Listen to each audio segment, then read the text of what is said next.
BJ finished school, he asked himself, what do I want to do with my life? He thought about becoming a teacher or an architect, even a pilot. You'll never guess what he settled on. Mid-20s. I was actually at the pub last night with some friends. Single. I like a good murder mystery. With a passion for his career. I'm not in it for the money. Meet BJ Perrott, who's about to become Australia's youngest Catholic priest. I saw one little one on the weekend. He looked across and he whispered and pointed and said, "Is that Jesus?" To me? Yeah. Oh, God. Like, no pressure. Yeah, I just don't have the long hair, you know.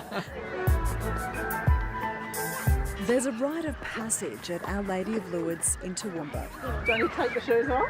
Yes. It'd be hard to play in heels. I should know, it's where I went to primary school almost 40 years ago. Handball is the benchmark for brilliance in the playground. I didn't have tree toss when I was at school. That was lines, I apologise. Thankfully, BJ knows a trick or two. So I've just come from the gym, so... Of course, this isn't where we're used to seeing priests. Then again, BJ doesn't exactly fit the mould of most men you see on a Catholic altar. Do they ask why? A few do. I think a lot are thinking it. They ask, why is he doing this? Raised in Stanthorpe, Queensland, BJ has a twin sister, the eldest of 5 children. And like everyone, when he finished school, he asked that big question. What am I doing? And I thought about, doing a teaching degree. My mum's a teacher. I thought about being an architect at one stage, except I liked buildings and drawings and that sort of thing, but I don't think my maths was ever very good. BJ even considered becoming a pilot, but beyond the sky, heaven had a higher calling.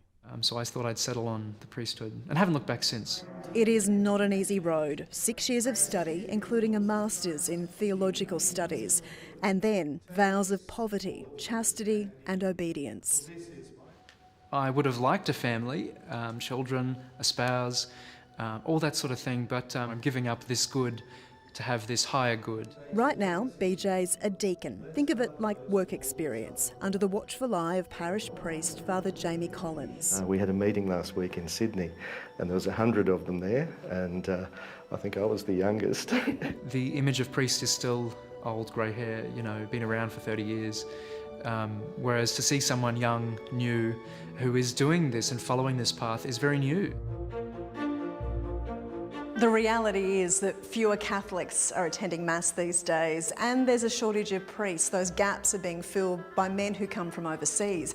And yet, surprisingly, here at the seminary, there's been a resurgence of young men wanting to study. 31 years ago when I was ordained, it was still, fairly well respected to become a priest. Beyond that, it was up there with the top professions of medicine and law. But these days, it's not.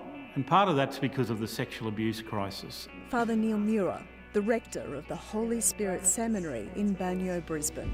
The Catholic Church has had to have a good look at itself and think about what are we on about. So young men like BJ who come in are swimming against the tide of culture.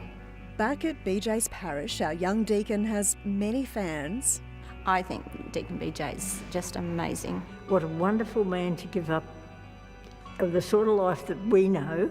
I think it's wonderful.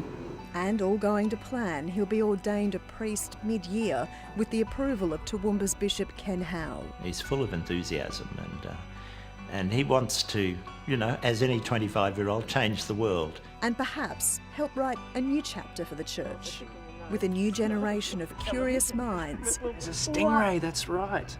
With big questions. It doesn't come out of a sense of obligation, it comes out of a sense of service and call, that this is what I love to do, this is what I'm supposed to do. So. He's found his calling. Well done and good luck, BJ.